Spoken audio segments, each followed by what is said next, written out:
Ito pala yung room Wow! namin nung nag-staycation kami. So, ito yung loob. Ito pala yung room A, guys.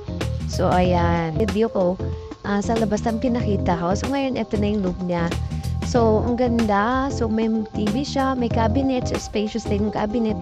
Maraming pwedeng mapaglagyan. And then, ayan. So, may ano siya, double bed dito.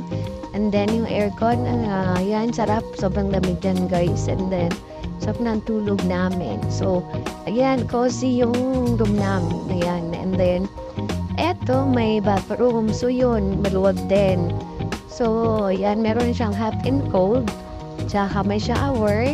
Maganda yung tiles. Pagkaganda rin yung mga lightings, yung pagkakagawa. Ayan. So, ayan, no. Spacious din yung ano niya, CR, yung bathroom. Yun. So, ang ganda, guys. Malinis. Yan. So, lighting. So, sobrang nagustuhan namin dito, guys. So, dito yan sa Bustos, Bulacan, guys. So, try nyo po dito.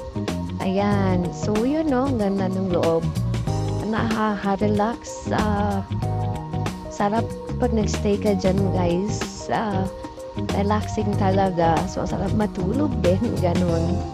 So, yan. So, ito na, guys.